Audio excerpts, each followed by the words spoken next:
नमस्कार दोस्तों, स्वागत है आप सभी का एक बार फिर से अड्डा एमसीक्यू जीके में। दोस्तों हाजिर है एक बार फिर से जो लैब असिस्टेंट की परीक्षा की तैयारी कर रहे हैं भूगोल विषय से, उनके लिए दोस्तों महत्वपूर्ण प्रश्नोत्तरी का भाग 2 लेकर। और दोस्तों पहले वीडियो में जैसे कि बताया है कि आपके सिलेबस जारी नहीं हुआ है अभी तक RSM SSB बोर्ड द्वारा। तो दोस्तों सिलेबस का इंतजार करिएगा भी मत, जून में परीक्षा हो जाएगी और आप सिलेबस ढूंढते रह जाओगे। तो आप 11-12 की जो बुक है आपके भूगोल की, जो भूगोल विषय से तैयारी कर रहे हैं, और दोस्तों इस बार ग्रह विज्ञान यानी होम साइंस के विषय के भी दोस्तों पद है। तो दोस्तों जो भूगोल विषय और जो ग्रह विज्ञान विषय से तैयारी कर रहे हैं तो वो 11-12 की जो आपके माध्यमिक शिक्षा बोर्ड की बुक है उनको फॉलो कीजिए।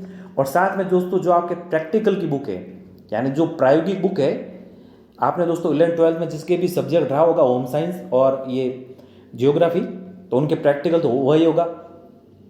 तो दोस्तों इस प्रैक्टिकल की बुक को भी आप पढ़ लीजिएगा एक बार। इनमें से आपके प्रश्न जरूर पुटअप होने वाले हैं एग्जाम में, और राजस्थान जीके को साथ में पढ़ते रहिए। और पैटर्न देखते हैं दोस्तों, वैसे तो जारी होगा आपके RSM SSB बोर्ड द्वारा, अंतिम निर्णय होगा कि वो क्या जारी करता है। लेकिन दोस्तों 70 से 80% यानी 99% अगर कह सकते हैं कि आपके 11th और 12th की बुक को में से ही होगा दोस्तों। तो सिलेबस का इंतजार मत कीजिएगा, पिछले वीडियो में मैंने बताया है, पहले भी कह चुका हूँ। और 11-12 की बुक अभी से पढ़ना चालू कर लीजिए। और अच्छा मौका है दोस्तों, किसी को पैटर्न पता नहीं है कि किस पैटर्न से परीक्षा होगी, तो सरकारी नौकरी के लिए आपके पास अच्छा और सुनहरा अवसर है। तो 11th और 12th की बुक है, इसको फॉलो कीजिए। तो हम दोस्तों आपके लिए वीडियो सीरीज लेकर आए हैं, इसमें हम महत्वपूर्ण प्रश्न बनते हैं जो भी आपके 11th और 12th की जो बुक हैं इनमें से जो महत्वपूर्ण प्रश्न बनते हैं, और साथ में जो प्रैक्टिकल बुक हैं उनमें से भी जो प्रश्न बनते हैं कि किस प्रकार के प्रश्न बन सकते हैं आपके परीक्षा में। आज उसका भाग 2 है, तो बिना देरी के शुरू करते हैं दोस्तों। तो आज का पहला प्रश्न है दोस्तों।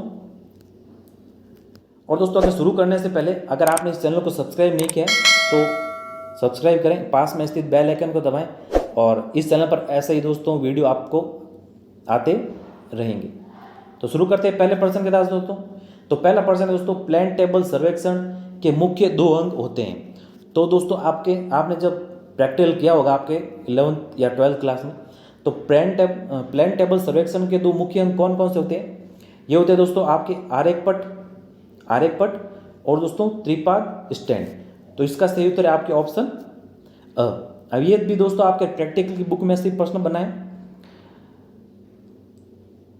और दोस्तों अब प्लान टेबल की बात करें तो आपने पढ़ा होगा दोस्तों कि प्लान टेबल साधारणतः कितने प्रकार की होती है?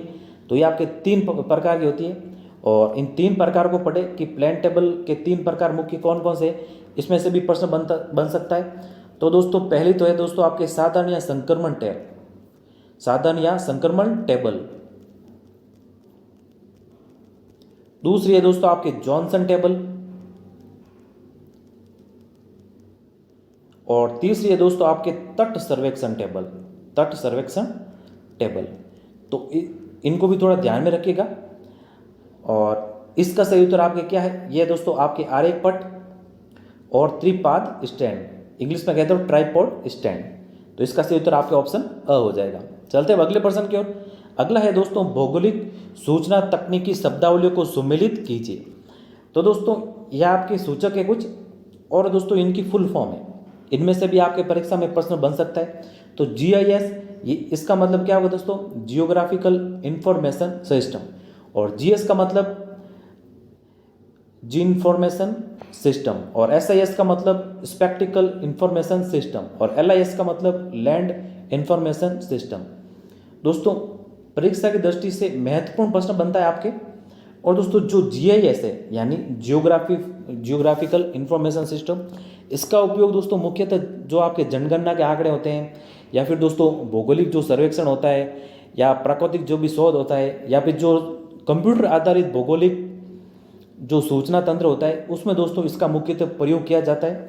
और दोस्तों आपके प्रैक्टिकल की बुक में इससे संबंधित पूरी थ्योरी दे रखी है, तो इसको तो आप दोस्तों पढ़ कर ही जाइएगा, वो बेहद ही इंपॉर्टेंट है दोस्तों। GIS आपके यानी जियोग्राफिकल इंफॉर्मेशन सिस्टम, इसकी थ्योरी को आप प्रैक्टिकल की बुक में आपको इसकी थ्योरी मिल जाएगी। इसको आप पढ़कर जरूर जाइएगा। तो ये आपकी सुमेलित ही है, इसमें हमें पूछा था कि सुमेलित कीजिए, तो ये आपके सुमेलित है, तो इनमें से भी आपके प्रश्न बन सकता है।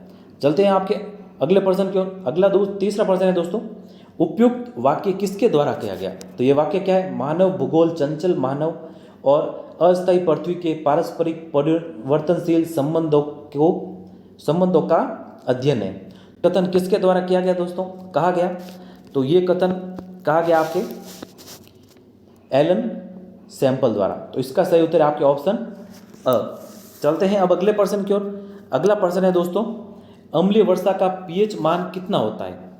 ये भी दोस्तों महत्वपूर्ण प्रश्न बन सकता है। अब ये मत सोचिएगा दोस्तों कि ये अब साइंस का प्रश्न है तो हम कैसे करेंगे। तो सीधी सी बात है दोस्तों, ये आपके पर्यावरण से संबंधित प्रश्न है और आपके पर्यावरण टॉपिक है भूगोल में, पर्यावरण और पारिस्थितिकी, तो उसमें से ये प्रश्न बना है। तो अम्लीय वर्षा का पीएच कितना होता है? तो अम्लीय वर्षा का पीएच का मान है दोस्तों 5.6 से कम। और दोस्तों अम्लीय वर्षा का कारण क्या बनता है? जो दोस्तों अम्लीय वर्षा के कारण की बात करें तो ये आपके कारण बनती है जो वायु प्रदूषण होता है, सल्फर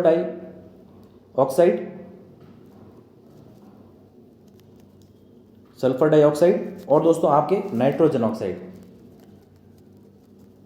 ये दोस्तों आपके मुख्यतः कारण होता है अम्लीय वर्षा का। और इसका पीएच पूछ सकता है, पीएच कितना होता है? ये होता है आपके 5.6 से कम। चलते हैं अब अगले प्रश्न की ओर। अगला है दोस्तों आपके विश्व जैव विविधता दिवस मनाया जाता है। ये भी दोस्तों आपके जैव विविधता से प्रश्न बना है। और दोस्तों दिवस से संबंधित तो एक प्रश्न तो एग्जाम में दोस्तों जरूर ही मिलता है। तो जैव विविधता भी दोस्तों इससे भी इंपॉर्टेंट प्रश्न बन सकता है। तो जैव विविधता दिवस कब मनाया जाता है? ये मनाया जाता है आपके 22 मई को। तो इसका सही उत्तर है आपके ऑप्शन अ। चलते हैं अब अगले प्रश्न की ओर। अगला है दोस्तों छठा प्रश्न, कथनात्मक मापक 1 सेंटीमीटर बराबर 4.5 किलोमीटर का प्रदर्शन भिन्न रूप होगा। यानी दोस्तों अब ये भी मैथ्स का प्रश्न नहीं है, ये भी दोस्तों आपके प्रैक्टिकली बुक है, उसमें से ये प्रश्न बना है कि ये जो माप दे रखा है उसका दोस्तों भिन्न रूप क्या होगा। अब दोस्तों आपकी जानकारी के लिए बता दूं कि इसके भिन्न रूप की बात करें तो इसको भिन्न रूप यानी सबसे पहले हमें इसको बराबर करना होगा। तो बराबर कैसे करेंगे दोस्तों? ये 1 सेंटीमीटर है और ये आपके 4.5 सेंटीमीटर है। तो ये 4.5 किलोमीटर है, सॉरी ये 4.5 आपके किलोमीटर है। तो सबसे पहले तो इस 4.5 किलोमीटर को आपको बदलना होगा किसमें? सेंटीमीटर में। तो दोस्तों 1 किलोमीटर में तो किसमें कितने सेंटीमीटर होते हैं? तो 1 किलोमीटर आपके सेंटीमीटर कितने होते हैं? 1 लाख। तो इसको इससे मल्टीप्लाई करना होगा। तो इसको इससे मल्टीप्लाई करने पर कितना आएगा? तो ये आ जाएगा दोस्तों आपके 4,50,000 सेंटीमीटर। कितना आ जाएगा? ये आ जाएगा आपके 4,50,000 सेंटीमीटर। तो ये भी सेंटीमीटर में परिवर्तित हो गया आप, और यहाँ पे भी 1 सेंटीमीटर है। तो दोस्तों इसके अनुपात की बात करें तो 1/4,50,000 सेंटीमीटर, यानी 1/4,50,000। तो ये किस ऑप्शन में है? ये आपके ऑप्शन नंबर ब में। तो इसका सही उत्तर है आपके ऑप्शन ब। चलते हैं अब अगले प्रश्न की ओर। अगला प्रश्न है दोस्तों, राष्ट्रीय वन नीति के अनुसार किसी क्षेत्र पर कितने भाग पर वन होने आवश्यक है? तो दोस्तों राष्ट्रीय वन नीति की बात करें तो दोस्तों स्वतंत्रता के बाद यानी देश आज़ाद होने के बाद 31 मई 1954 को आपके पहली वन नीति घोषित हुई थी। अब दोस्तों वन नीति के अनुसार बात करें कि कितने क्षेत्र पर वन होने चाहिए, तो ये होने चाहिए आपके दोस्तों 1/3 यानी 33% क्षेत्र पर आपके वन होने आवश्यक है। और दोस्तों अलग अलग भागों की बात करें तो मैदानी भागों पर 20% वन होने आवश्यक है, और पर्वतीय क्षेत्रों में दोस्तों 60% क्षेत्र पर वन होने आवश्यक है।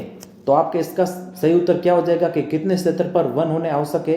तो 1/3 यानी 33% क्षेत्र पर, भूभाग के 33% क्षेत्र पर आपके वन होने आवश्यक है। और नई वन और दोस्तों पुरानी जो पहली वन नीति थी आपके कब घोषित हुई थी? ये भी दोस्तों प्रश्न बन सकता है। यानी भारत की पहली वन नीति कब घोषित हुई? ये हुई आपके 31 मई 1954 को। स्वतंत्रता के पश्चात पहली वन नीति घोषित हुई आपके 31 मई 1954 को। चलते हैं अब अगले प्रश्न की ओर। अगला है दोस्तों आपके राजस्थान का अक्षांशीय विस्तार। अब दोस्तों राजस्थान का अक्षांशीय विस्तार, ये दोस्तों सरल प्रश्न है बेहद, इसके दोस्तों आपको जानकारी होनी चाहिए। तो दोस्तों अक्षांशीय विस्तार की बात करें तो ये आपके राजस्थान का रेफरेंस मैप है। तो इसका अक्षांशीय विस्तार है दोस्तों 23 डिग्री 3 मिनट, 23 डिग्री 3 मिनट उत्तरी अक्षांश से 30 डिग्री 12 मिनट उत्तरी अक्षांश। ये है दोस्तों आपके अक्षांशीय विस्तार। और दोस्तों देशांतरी विस्तार की बात करें तो देशांतरी विस्तार है दोस्तों आपके 69 डिग्री 30 मिनट पूर्वी देशांतर से 78 डिग्री 17 मिनट पूर्वी देशांतर। बेहद ही दोस्तों महत्वपूर्ण प्रश्न और बेहद ही सरल प्रश्न है दोस्तों, बेहद ही महत्वपूर्ण प्रश्न और सरल प्रश्न है। हमें पूछा है अक्षांशीय विस्तार के बारे में। तो अक्षांशीय विस्तार क्या है दोस्तों 23 डिग्री 3 मिनट उत्तर से या उत्तरी अक्षांश से 30 डिग्री 12 मिनट। तो ये किस ऑप्शन में, ये आपके ऑप्शन नंबर ब में। तो इसका सही उत्तर है आपके ऑप्शन ब। और देशांतरी विस्तार को भी थोड़ा ध्यान में रखिएगा। देशांतरी विस्तार है दोस्तों 69 डिग्री 30 मिनट पूर्वी देशांतर से 78 डिग्री 17 मिनट पूर्वी देशांतर। चलते हैं अब अगले प्रश्न की ओर। अगला प्रश्न है दोस्तों और महत्वपूर्ण प्रश्न, रणथंभौर। हमें ये प्रश्न है दोस्तों कि निम्न में से असंगत की पहचान करो। यानी ये आपके राष्ट्रीय उद्यान है और ये कहाँ कहाँ पर स्थित है।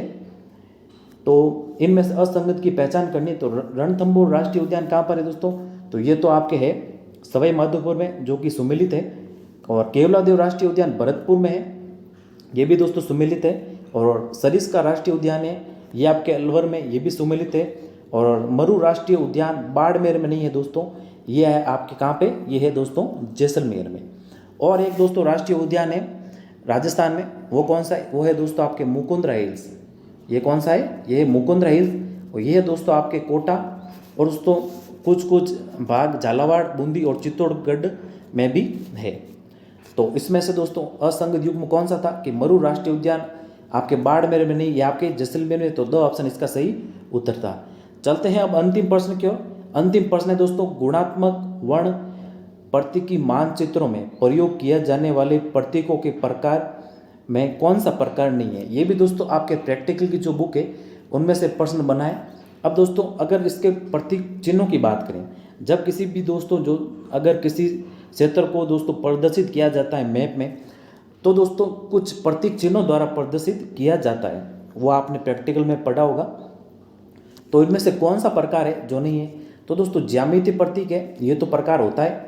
और चित्रमय प्रतीक यानी किसी चित्रों द्वारा प्रतीक प्रदर्शित करना मैप में, तो ये भी दोस्तों चित्र में भी होता है। मूलाक्षर यानी किसी के अक्षरों द्वारा भी प्रदर्शित करना मैप में, ये भी दोस्तों होता है। केस प्रतीक आपके नहीं होता है। तो दो ऑप्शन इसका सही उत्तर हो जाएगा। केस प्रतीक आपका नहीं होता है, बाकी 3 होते हैं गुणात्मक प्रतीक मानचित्रों में दोस्तों जब प्रयोग किए जाते हैं प्रतीक चिन्ह। तो एक तो ज्यामितीय प्रतीक चिन्ह प्रयोग किए जाते हैं, और एक किया जाता है दोस्तों चित्रमय प्रतीक, और एक किया जाते हैं मूलाक्षर प्रतीक। तो धन्यवाद दोस्तों, ये थे आपके 10 प्रश्न। और दोस्तों आगे धीरे धीरे कुछ दोस्तों वीडियो में 10-10 प्रश्न ही आएंगे अभी, और लेकिन बाद में आपके प्रश्नों की संख्या भी बढ़ा दी जाएगी। तो वीडियो आपको पसंद आया होगा तो वीडियो को लाइक कीजिए, अपने दोस्तों के साथ शेयर कीजिए, और इस चैनल को दोस्तों ज़्यादा से ज़्यादा सब्सक्राइब कीजिए, और दोस्तों दूसरों को भी फ़ायदा पहुँचे। तो आगे भी दोस्तों इस वीडियो को शेयर जरूर कीजिए। तो धन्यवाद दोस्तों, मिलते हैं ऐसे ही कुछ नए प्रश्नों के साथ नए वीडियो में। तब तक के लिए जय हिंद, वंदे मातरम।